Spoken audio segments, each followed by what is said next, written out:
저희가 이제 이 고린도 전서의 마지막 부분에 와 있습니다.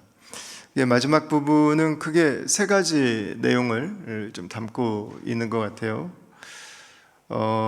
우리 성도들을 서로 소개하는 일부터 시작하는데, 특별히 오늘 13절에서 사도가 성도들의 마음을 좀 다시 한번 점검하는 이야기를 하죠.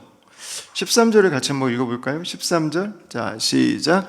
깨어 믿음에 굳게 서서 남자답게 강건하라. 아멘. 깨어라 라고 이야기를 합니다. 깨어라, 마지막으로 해야 되는 일, 깨는 것입니다. 깨어라 라고 하는 것은 세상에 잠들어 있는, 세상에 붙들려 있는 자신의 모습이 있다면 거기에서부터 깨어나라 라고 말하는 거죠. 우리를 붙들고 있는 세상의 가치관들이죠. 세속주의들, 물질주의, 쾌락주의, 신분주의, 이원론, 현세주의, 이런 것들입니다. 오늘날도 마찬가지겠죠. 오늘날 점점 기승을 부리는 이 극단적인 자본주의, 과학주의, 쾌락주의 똑같죠. 성속 이원론, 또 종교의 옆에 사로잡힌 그 껍데기 믿음, 무신론, 다원주의, 우리의 믿음과 정반대에 있는 것들입니다. 근데 그것들이 우리를 붙들고 우리가 대마처럼 때로는 주님 안에 있는 것처럼 보이고, 심지어는 주님을 섬기기까지 하는데도 마음은 세상을 사랑해서, 마음은 주님을 떠나 있는 그 모습으로 있을 수 있는 거죠. 또 고린도 교회 안에는 그게 존재했습니다. 그래서 말하는 거예요. 흔들고 있는 거죠. 일어나야 된다라고 말하는 겁니다. 어떻게 깨고 나서는 어떻게 해야 되느냐? 그건 믿음 갖고 잘 살라는 거냐? 여기서 믿음은요, 정관사가 붙어 있어요. 정관사. 그러니까 여기에서의 믿음은 예수 그리스도를 향한 믿음이에요. 깨어서 그리스도 안에 온전히 거하십시오.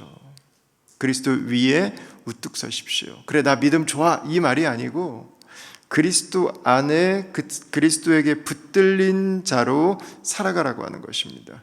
십자가에 못 박힘을 당한 자로, 그리스도와 함께 그리스도의 영원한 생명을 가진 자로, 그리스도의 영이신 성령을 소유한 자로, 다시 오실 주님을 기다리는 그분의 신부로 이 땅을 살아가라고 말하고 있는 거죠. 이미 구원받았지만 아직 완성되지 않은 그 나라를 기다리는 주님의 백성으로 성령 안에 거룩하게 살라고 말하고 있는 거죠.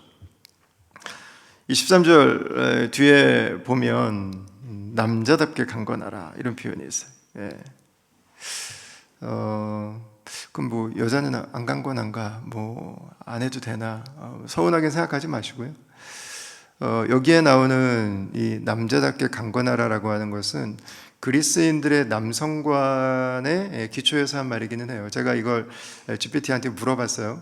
그랬더니 소크라테스는 절제, 그리고 플라톤은 국가를 섬기는 자로서의 공동체에 대한 희생과 헌신, 일리아드레스는 호모는 전사로서의 공동체를 지키기 위해 생명을 아까워하지 않는 그 남자의 기상을 이야기한다. 이런 몇 가지를 쭉 이야기하더라고요. 그러니까 욕망보다는 이성으로, 나보다는 공동체를 위해서, 지금보다는 미래를 위해서, 내가 원하는 것보다는 절제할 줄 아는, 그리고 공동체를 지키기 위해서 전쟁 앞에서도 담대하게 생명을 주저하지 않는, 나의 어려움을 망설이지 않는 이제 그런 기계를 표현하는 그런 내용이라고 이야기를 하더라고요.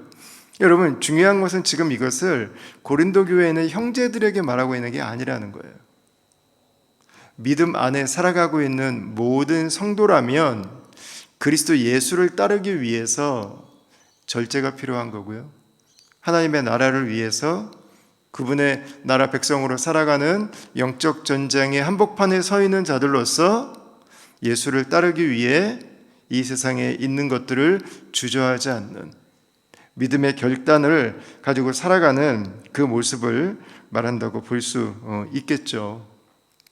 모든 성도들이 다 같이 하나님 나라를 향한 그 기계와 하나님 나라를 살아가는 그 용기와 하나님 나라를 살아가는 그 결연함을 가지고 매 순간을 거하라고 하는 그 말씀을 지금 형제들과 자매들 모두에게 하고 있는 것입니다.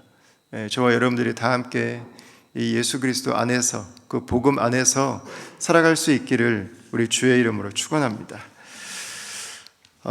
바울이 이렇게 이제 살아가는 분들을 좀 이렇게 쭉 리스트업하고 있는 것 같다는 느낌도 들어요.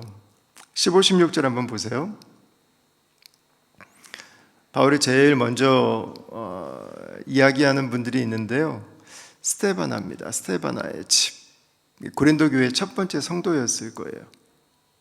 바울이 고린도에 가서 복음을 전할 때, 자신이 가장 약할 때, 별 볼 일 없을 때, 아테네에서 와장창 사역이 실패하고 초췌한 모습으로, 초라한 모습으로 낙심해서 고린도에 갔을 때 첫 번째로 예수 그리스도의 십자가의 복음을 듣고 변화된 사람 스데바나, 그리고 그의 가정. 스데바나에게 예수님을 만난 사건은 컸던 것 같아요. 그래서 그는 자기만 예수님을 믿고 교회의 일원이 되는 게 아니라 그는 가족 전체가 주님께로 돌아옵니다. 그리고 가족 전체가 다 함께 이 은혜가 너무 커서 성도를 섬기기로, 주님의 교회를 섬기기로 작정합니다. 교회를 위해서 헌신한 거죠. 여기 계신 대부분의 가정들처럼 그런 거예요. 우리의 삶이 우리만을 위한 삶이 되지 않기를, 우리의 삶이 우리를 위해 이 땅에 오신 그리고 다시 오실 그리스도의 길을 예비하는 삶이 되기를, 사도의 동역자가 돼. 사도에게 있어서는 더할 나위 없이 귀하고 값진 한 가정이었던 거죠. 이 말씀을 가만히 생각해 보면 오늘날 이 사도, 목회자, 공동체를 섬기는 일에 가장 중요한 일이 무엇일까가 잘 드러나죠. 한 영혼을 구원하는 것입니다. 복음을 전하는 것입니다. 예수 그리스도를 소개하는 것입니다. 한 사람이 예수님을 믿고 예수 안에 살고 예수를 섬길 수 있도록 그 한 분을 세우는 거예요. 그게 목회자가 해야 되는, 그리고 교회 공동체가 감당해내야 할 가장 중요한 사역이고 본질인 거죠. 그게 초점인 거죠. 목회자는 모든 일을 다 하라고 있지 않습니다. 목회자는 이 일을 위해서 존재하는 겁니다. 이 일을 제대로 못하는데 다른 거 다 하고 앉아있으면 그거는 직무유기하는 거죠. 직무유기. 교회 공동체가 막 여러 가지로 바쁜데 여기에 초점이 없다. 그러면 그 교회는 교회 이름값을 제대로 못하고 있는 거예요. 자, 에베소서 4장 11절 12절 말씀을 우리가 잘 알죠? 우리 같이 한번 읽어보겠습니다. 시작. 그가 어떤 사람은 사도로, 어떤 사람은 선지자로, 어떤 사람은 복음 전하는 자로, 어떤 사람은 목사와 교사로 삼으셨으니 이는 성도를 온전하게 하여 봉사일을 하게 하며 그리스도의 몸을 세우려 하심이라. 아멘. 자, 여기 보시면 목회자, 맨 마지막에 이제 지금 있는 직분으로 본다면 사도와 선지자직은 교회 전체에게 위임된 거예요. 이건 이제 교회가 감당합니다. 복음 전하는 자들이 따로 계시기도 하고 또 우리가 다 복음 전하는 자로 부르심을 받은 거죠. 어떤 사람은 목사와 교사입니다. A teaching pastor예요. A teacher and pastor 라고 하는 이 용어를 쓰고 있는데 이게 이제 오늘날 목회자입니다. 목회자가 하는 일이 뭐냐? 성도를 온전하게 하는 겁니다. 성도들이 예수님을 인격적으로 만날 수 있도록, 예수님 안에 살아갈 수 있도록, 예수를 전할 수 있도록 성도를 세우는 거예요. 이게 목회자의 일이에요. 여기까지. 그 다음에 봉사의 일은 누가 하는 겁니까? 봉사의 일은 누가 하는 거예요? 자, 대답 안 하기로 짰어? 자, 봉사의 일은 누가 하는 거예요? 네, 성도의 일이에요. 이게 봉사라고 하는 이 어감이 주는 게 있어서 저는 이 단어를 별로 그렇게 좋아하진 않아요. 이거는 미니스트리예요. 교회를 섬기는 사역의 주체는 성도다. 사역을 실행하는 사람은 성도인 거예요. 성도. 목회자가 그냥 앉아가지고 다 하고 앉아있는 게 이게 결코 건강한 게 아니에요. 그렇다면 그 목회자는 사역을 잘 못하고 있는 거예요. 성도들이 충분히 잘하실 수 있고 더 잘할 수 있고, 어차피 목회자가 가지고 있는 시간이나 이 은사의 한계가 너무 명확하거든요. 근데 성도는 그거를 너무 잘하시는 분들이 많거든. 사실 성도들이 나눠서 이게 주님의 뜻인 거죠. 이게 주님의 계획인 거고, 그리스도의 몸을 세운다. 이건 뭘까요? 교회를 개척하는 것도, 우리의 가정을 세우는 것, 일터에서 그리스도인으로 살아가는 것, 우리가 살아가는 삶의 영역에서 하나님의 뜻이 드러날 수 있도록 그 자리를 감당해 나가는 것. 어렵죠. 이건 주님 오실 때까지 우리가 감당해 나가야 되는 전 지구적인 역사 전체를 두고 우리가 섬겨야 되는 굉장히 큰 그림이에요. 근데 이 일들을 모든 교회가 다 함께 감당해 나가는 거예요. 목회자가 세상을 다 뒤바꾸냐? 뭘 뒤바꿔요?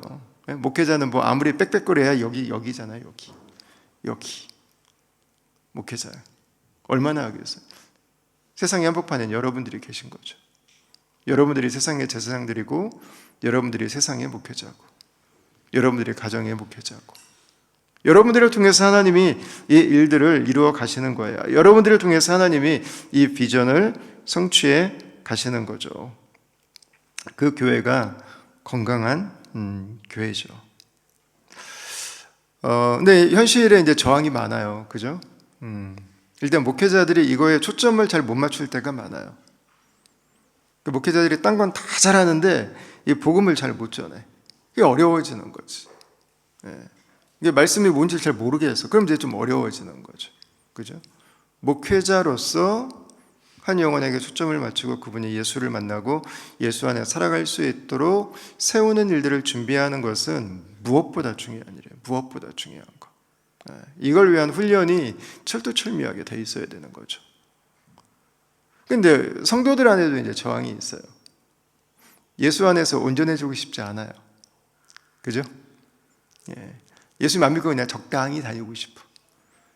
괜히 예수 믿었다가 선교사 나가라 그러면, 괜히 예수 믿었다가 코 잘못 껴가지고 교회 열심히 섬겨야 되면, 그러니까 별로 관심을 안 가져요. 여기에서부터 이미 영생으로부터 너무 멀어져 있어요. 예수님이 누구신지를 너무 몰라요. 너무 피상적이야. 너무 추상적이야. 어디서 뜬구름 잡는 소리만 가지고 예수님이 누군지를 몰라요. 왜 이 지구상에 30억에 넘는 인구가 그분을 따르는지, 그렇다면 한번 고민을 한번 해봐야지. 한 번은 질문을 해봐야죠. 내 인생에서 한번 진지하게 한번 고민해봐야지. 쌀독에 빠져 죽은 그 주의 슬픈 아픈 스토리처럼 생선가게 지키다 굶어 죽은 그 고양이의 아픈 전설을 우리가 다시 되풀이하면 안 되잖아요. 교회 안에 와 있다면 예수가 누군지는 여러분 알아봐야지. 도대체 왜 예수를 이렇게 믿자고 사람들이 이 시간을 정해서 믿고 주중에도 모이고, 왜 기도회도 하고, 왜 이렇게 많은 재정을 들이고 시간을 들이고 은사를 들여서 이 교회라고 하는 공동체를 유지해 가려고 이 애를 쓰는지 한번 생각은 한번 해봐야 되는 거잖아요. 인풋 대비 아웃풋이라고 하는 게 있는데, 이게 사회적으로 세상적으로 가만히 보면 뭐 아웃풋이 나오는 게 별로 없잖아요. 인풋만 있지. 그런 예수 안에서 변화되는 그 사람들의 모습들을 본다면 예수 안에서 성도를 온전하게 하는 것이 얼마나 중요한가. 어떤 분들은 봉사의 일, 야 교회 섬기면 안 돼, 피곤해져, 상처받아, 어려워져. 여러분, 저는 이 논리랑 똑같은 것 같아요. 야 결혼하면 부부싸움 많이 해, 상처받아, 결혼하지 마. 이 논리랑 저는 똑같은 것 같아요. 너무 피상적인 이야기예요. 야, 애 낳으면 얼마나 힘든지 알아? 야, 나 임신하느라 힘들지, 낳느라 힘들지, 키우느라 힘들지. 야, 애 낳으면 얼마나 수고가 많은지 알아? 아유, 죽겠어. 여러분, 그거보다 더 이쁘잖아요. 그러니까 둘째를 낳는 거잖아, 둘째를. 나는 아기를 낳는 게 저주가 아니라고 하는 게, 세상에 둘째가 존재한다고 하는 게 그 모든 이야기를, 부정적인 이야기를 저는 다 날려버린다고 생각해요. 애 낳는 게 진짜 힘들기만 하면요, 세상에 둘째는 없어요. 미쳤어요? 둘째를 낳게? 첫째도 힘들어 죽겠는데. 셋째를 낳잖아요. 너무 예뻐서. 넷째를 낳잖아요.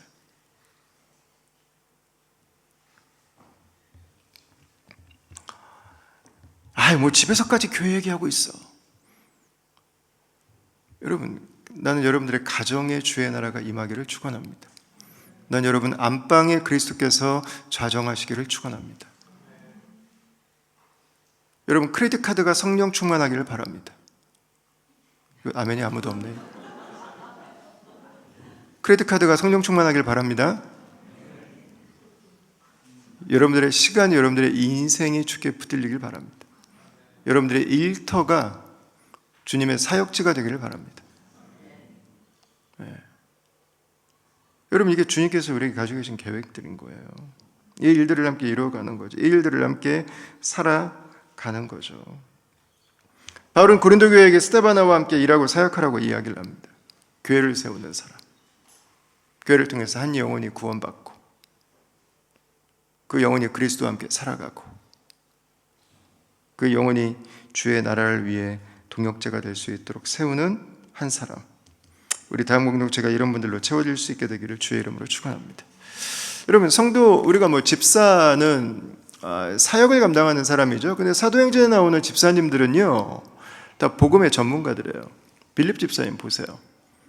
이디오페 내시에게 복음 전해서 그들이 세례를 주잖아요. 그냥 열심히 일만 했던 분이 아니라고, 그냥 봉사, 쓰레기만 줍고 나했던 분이 아니라고. 그 일이 귀하죠. 설거지 하시는 일이 너무 귀하죠. 영혼에 관심이 있었어요. 영혼. 복음을 전할 수 있는 한 영혼이 주께 돌아올 수 있도록. 그 공동체가 하는 사역의 꽃이에요. 성도가 이 세상을 성도로 살아가며 할 수 있는 가장 값지고 소중한 일은 무엇일까? 한 영혼을 그리스도께로 인도하는 것.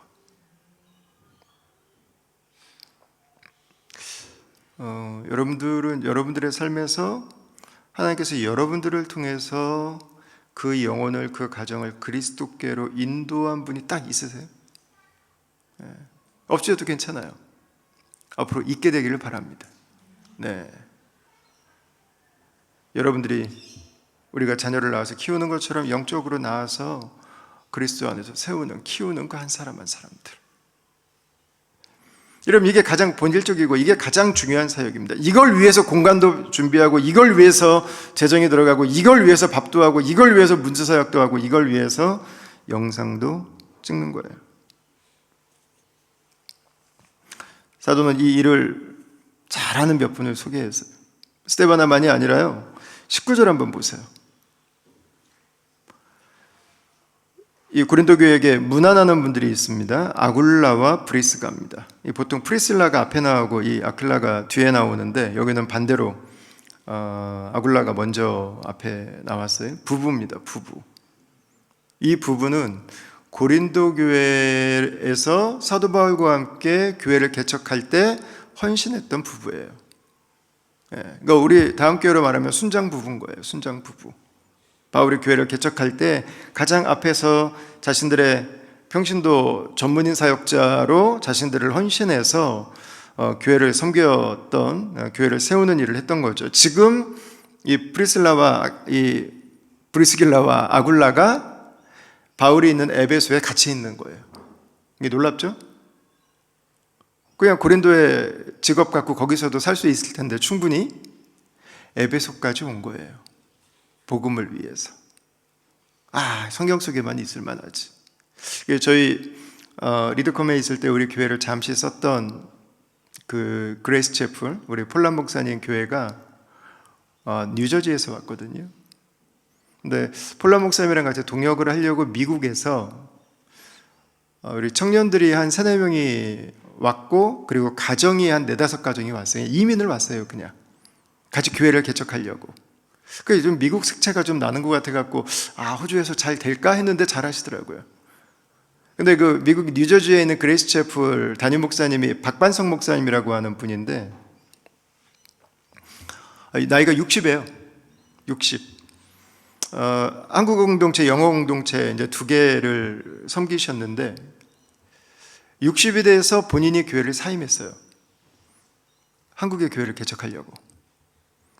제가 여기까지도 듣고 이제 코스타에서 이제 박 목사님과 같이 만나서 이제 교제하고, 한 분이니까 이제 잘 알고 있는 분인데, 여기까지 듣고도 박 목사님 너무 놀랍다라는 생각을 했는데, 제가 더 놀란 건 뭐냐면 박 목사님하고 같이 한국의 교회를 개척하기 위해서 35가정이 이민을 갔어요. 35가정이. 미국에 다 직장 다 내려놓고 잘 나가는 친구들이에요. 몇십만 불씩 다 버는 친구들이라고. 다 이유가 하나예요. 한국에 건강한 교회 세우려고. 교회가 얼마나 소중한지, 교회가 증거하는 예수 그리스도가 얼마나 값진 분이신지, 내 인생을 드려도, 내 삶을 드려도, 내 직장을 내려놓아도 아깝지 않은 분. 주님의 교회가 하나가 세워진다고 하는 것은 더 많은 가정들이, 더 많은 사람들이 예수 그리스도 안에서 온전해질 수 있는 하나님의 축복을 경험하는 통로라고 하는 것에 대해서 그들 안에는 하나님이 주신 그 마음의 확신이 있었던 거죠. 아마 브리스길라와 아굴라의 마음을 누구보다 잘 아는 분들이 아닐까 싶어요. 브리스길라와 아굴라가 자신이 개척할 때 섬겼던 고린도 교회를 향해서 안부를 전하는 거예요. 생각나겠죠? 그죠? 그 교회가 일어서는 과정, 처음에 생겨질 때 내가 내 삶을 드렸는데, 처음에 만들어질 때 아무것도 없던 곳에서부터 우리가 함께 했었는데, 거기서 우리 가정을 오픈했고 함께 밥을 먹었고 성도들의 삶의 이야기를 같이 듣고 주님 안에서 같이 기도를 했고 같이 아파했고 같이 즐거워했고 하나님 일하실 것을 믿고 하나님의 약속의 말씀을 붙들고 믿음으로 여기까지 걸어왔는데, 이제 본문에 나오지 않지만 바울이 했던 이 복음 증거의 역사 중에 사실 가장 귀한 분 중에 한 분은 브리스길라와 아굴라 이 부부 외에도 우리 에바브라가 있죠. 에바브라는 골로새 지역에서 이 에베소 지역으로 왔다가 바울을 만나서 복음을 들어요. 그리고 라오디게아 히에라폴리스까지 가서 교회를 개척해요. 그냥 비즈니스 하던 사업가예요.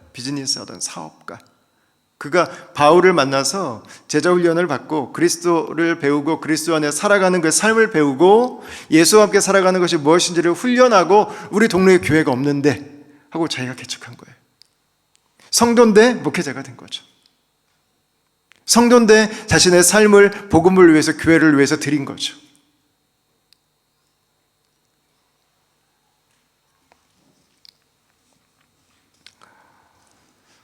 떠남의 축복을 아는 사람들. 에바브라였다면 그런 생각 들지 않았겠어요? 아, 내가 바울이랑 더 같이 있으면 얼마나 행복할까. 근데 떠나요. 여러분, 브리스길라와 아굴라 얼마나 정이 많이 들었겠어요? 응? 얼마나 사랑했겠어요? 그런데 교회가 없는 곳을 향해서 떠나요. 이게 복음의 놀라움이죠. 복음의 놀라움. 교회는 우리가 좋아서 죽고 못 사는 곳이 아니에요. 교회는 예수 안에서 만난 사람들이에요. 그래서 처음 보지만 우리가 10년을 알고 20년을 알았던 것처럼 반갑게 만나서 교제할 수 있는 사람들이죠. 저도 제가 LA 사랑의 교회 미국에 있는 동안 몇 개월 같이 설교 목사로 제가 사역하고 섬기고, 그래서 그 교회에 대한 개인적인 애정이 있는 것도 있지만, 이번에 그래서 그 아이들이 7, 8명이 와서 거기서 사역하는데 우리 진짜 다음 교회 아이들이 와서 있는 것 같더라고. 너무 귀하더라고. 너무 이쁘고 다 처음 보는 애들이에요. 그 중에 형제 리더가 내가 미국에 있을 때 자기가 2살이었대. 기억이 없어요. 그래도 좀 큰 교회니까 나는 걔를 본 적이 없어. 걔도 나를 본 적이 없고. 근데 그냥 우리 교회 아이들 같아요. 이게 교회죠. 그러나 예수님 안에서 언제든지 떠날 수 있는, 복음을 전하기 위해서, 주님의 교회를 위해서, 주님의 나라를 위해서. 우리는 절대 헤어지면 안 돼, 여러분 그렇게 말하지 않아요. 주님이 기뻐하신다면 언제든지 주의 말씀에 순복해서 파송할 수 있는, 우리의 함께 있는 축복을 다른 곳에 있는 사람들도 경험할 수 있도록 예수를 만나고 그들이 예수의 충만한 은혜 가운데 공동체를 이루어갈 수 있도록 우리 안에 또 다른 사람들을 파송하는 거죠. 여러분, 그 공동체가 건강한 거예요. 만남의 복이 있고 파송의 은혜를 나누는 사람들, 그게 온전한 교회의 모습이죠. 그게 하나님의 축복을 받은 공동체의 모습이죠. 자녀가 성숙해 갔는데 독립시키고 결혼해서 분가시킬 생각은 하지 않고 너는 나랑 평생 죽을 때까지 살자, 이런 거 부모가 문제가 있는 거죠. 그거는 의사를 좀 한번 만나보셔야 되는 분이죠. 미성숙한 부모예요.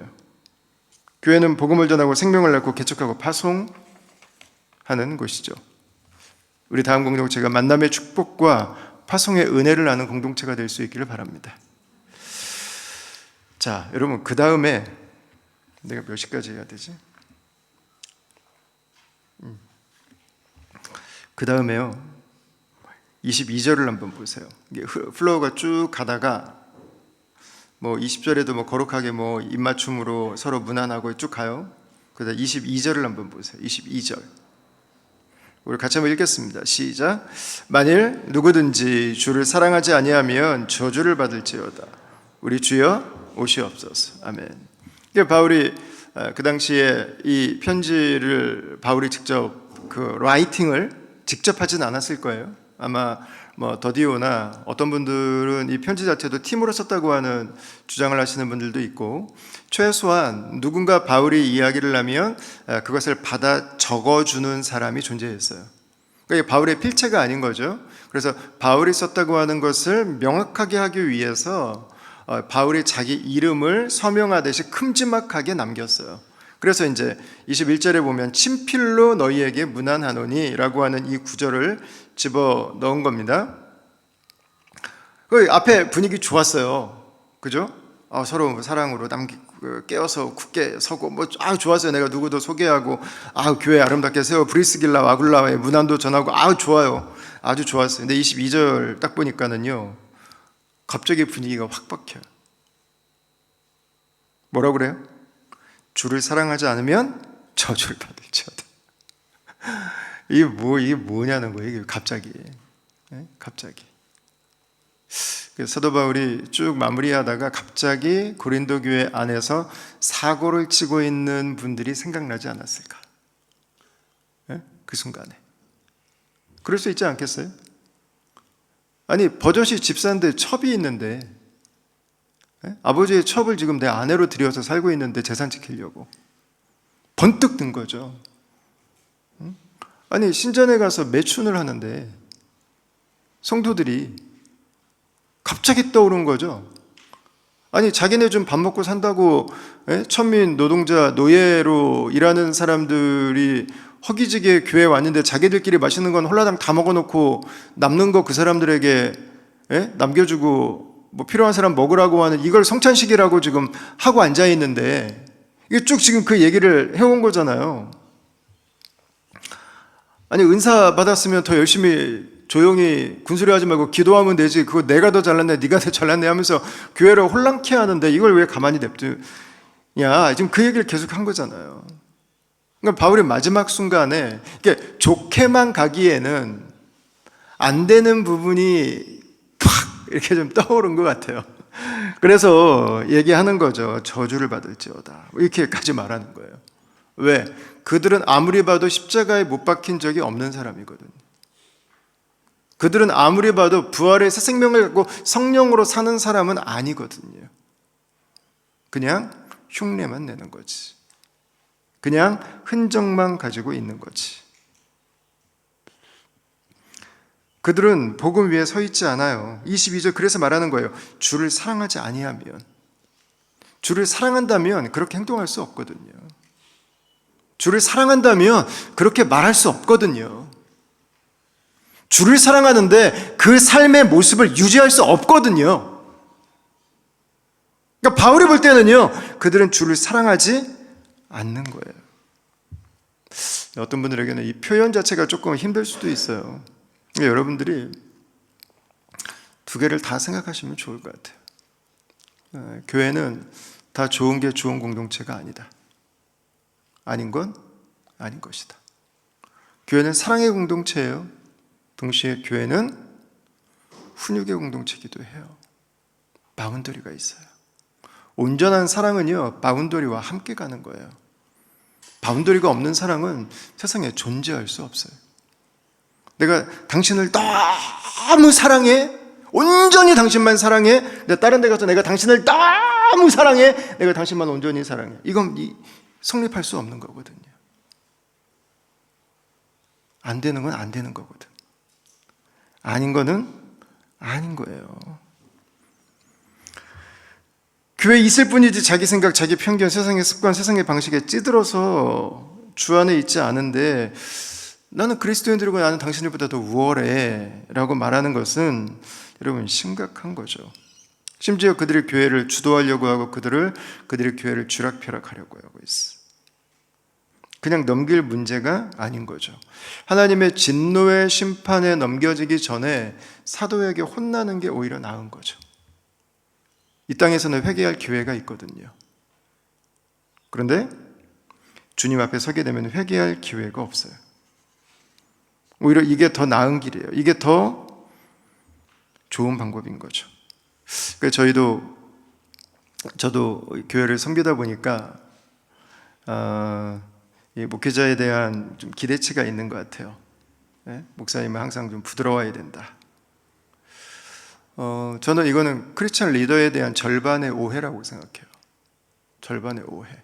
부드러워야죠. 저는 이민교회 목회자는 부드러워야 된다는 이야기를 정말 많이 들었는데 진짜 부드러워야 되는구나를 제가 이 체감상 깊이 좀 팍 느낀 게 언제냐면요. 코비드 때 저희 영상 예배 드렸잖아요. 근데 메도우뱅크에 있을 텐데 뒤에 벽이 하얀색이었어요. 근데 너무 이게 하얀 벽에 서 있으니까 좀 너무 허전해가지고 화분을 2개를 갖다 놨거든요. 근데 하나는 잎이 조금 이렇게 크게 좀 동글동글한 잎이었어요. 또 하나는 약간 이게 뾰족뾰족한 잎이었어요. 한 분을 만났는데 저에게 그런 말씀을 하시더라고요. 목사님 뒤에 있는 그 왼쪽 화분을 좀 바꾸면 안 되겠냐고.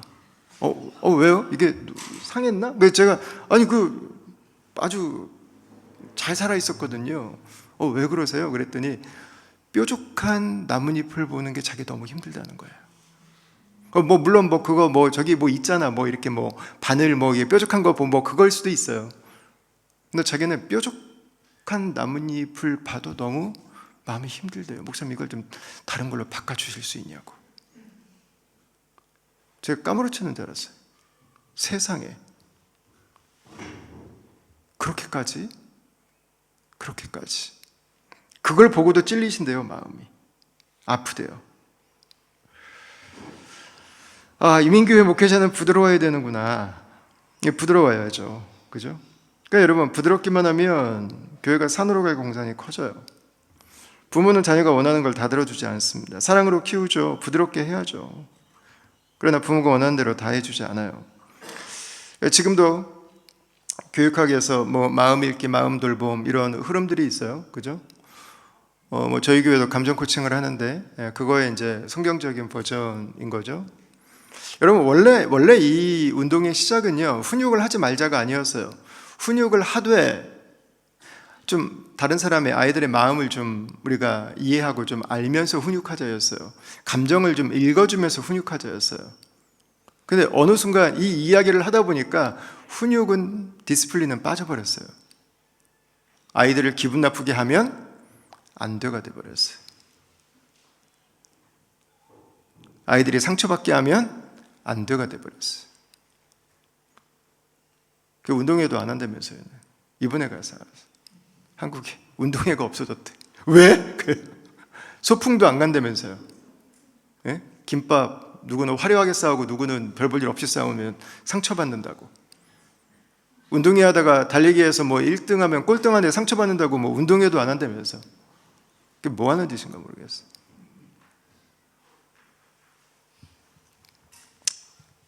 여러분 어느 순간 애들이 기분 나쁘지 않은 게 목적이 돼버렸어요. 결과가 뭐예요? 애들 지멋대로예요.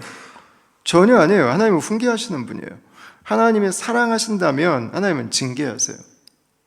히브리서 12장 6절 말씀에도 나오잖아요.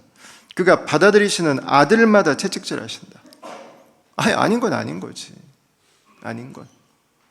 목사님이 받아주셔야죠. 아니, 하나님 말씀이 아닌 걸 어떻게 받아줘? 목사가 옳으냐 그르냐가 중요한 게 아니잖아요. 하나님 앞에서 옳으냐 그르냐가 중요한 거지. 하나님 앞에서 우리가 이것을 수용할 수 있느냐 없느냐의 문제인 거지. 화분 바꿔주세요. 12번이라도 바꿔드릴 수 있죠. 그런 건 하나도 안 중요한데, 여러분, 그 문제가 아니라, 다 바쁜데 기도에 없애버립시다. 할 수가 없는 거잖아요, 그거를. 응? 아니, 자기가 바빠서 기도 못하는 거지. 왜 교회 기도회를 없애래? 왜? 안 그래도 바쁜데 예배 1시간만 드립시다. 모르겠어요, 나는. 그 성경적이라고 말할 수 있는지.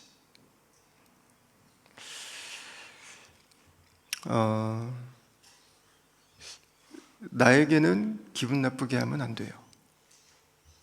내가 원하지 않는 말은 나는 듣고 싶지 않아요. 물론 여러분, 이게 개인적으로 따지고 훈육하고 이 문제가 아니고요. 공동체가 말씀 안에 있으면 되는 것 같아요. 말씀 안에. 이게 말씀에, 성경에서 이게 우리에게 무엇이라고 말씀하고 있는가, 이걸 보면 되는 것 같아요. 사랑 안에서 훈육이 있을 때 모두가 건강하게 자라죠. 근데 여러분, 이거를 제가 그냥 제 예를 들었는데 저만이 아니에요. 여러분들 다 리더예요. 여러분들 다 리더. 자녀가 있다면 여러분들은 가정의 리더고요. 일터에서 여러분들이 매니저나 사장님이라면 여러분들은 다 리더예요. 여러분 주변에 예수 믿지 않는 친구들이 있다면 여러분들은 다 리더예요. 왜냐하면 그들은 여러분을 보고 예수님이 어떤 분인지를 배우기 때문이에요. 그래서 여러분들이 리더예요. 여러분들이 영적 영향력을 주기 때문에. 리더는 포지션으로 앞에 있는 사람을 의미하지 않아요. 영향력을 주는 사람이 리더인 거예요. 여러분들이 누군가에게 영적 영향력을 주고 있다면요, 여러분들은 다 리더예요. 사랑으로 섬겨야죠. 그러나 거기에는 하나님의 말씀 앞에 서려고 하는 우리의 의지가 분명하게 드러나야 된다. 어떻게 다 옳다고 말할 수가 있는가? 어떻게 다 괜찮다고 말할 수가 있는가가 되는 거죠. 어떤 분들은 또 발끈하실 수 있어요. 아니, 주님의 종 아닌가요? 그럼 좀 더. 여러분, 주님의 종이지 사람의 종은 아니에요. 주님의 말씀을 듣는 사람이지 사람의 말을 듣는 사람은 아니라고. 그래서 우리가 다 함께 그리스도인으로 이 땅을 섬길 때 여러분, 사랑의 삶을 살아갈 수 있기를 바랍니다. 그러나 그 사랑이 주님 앞에 있는 사랑이길 바라요. 바운더리를 지키는 사랑이 되길 바라고, 주님께서 우리에게 주신 그 사랑이 될 수 있기를 바랍니다. 성경을 마무리합니다. 23, 24절에 이제 두 가지를 강조해요. 주 예수 그리스도의 은혜가 너희와 함께하고, 3절에서도 사도 바울은 은혜로 시작했어요. 고린도전서를. 이게 엉망진창인 것 같은 이 교회 은혜로 시작해요. 맞아요. 엉망진창인 것 같은 우리가 하나님 앞에 정말 별 볼 일 없었던 우리가요, 은혜로 구원받은 자가 됐어요. 이런 엉망진창의 과정들을 우리는 계속 밟아가요. 우리가 어떻게 하나님 앞에 설 걸 확신할 수 있지? 하나님의 은혜가 마지막에 있기 때문이에요. 그래서 우리가 이 땅을 살아가는 거예요. 내가 더 잘해야, 내가 더 많이 해야. 아니에요. 여러분, 더 잘하세요. 더 열심히 섬기세요. 그러나 그래도 우리는 엉망진창인 걸 경험할 때가 많을 거예요. 엉망진창인 나를 볼 때가 많을 거예요. 그럼 내가 어떻게 나의 구원을, 나의 미래를 확신할 수 있지? 하나님의 은혜가 있어요. 은혜와 함께 사도는 사랑을 강조합니다. 아까 지나쳤지만 14절에서도 너희 모든 일을 사랑으로 행하라 그랬어요.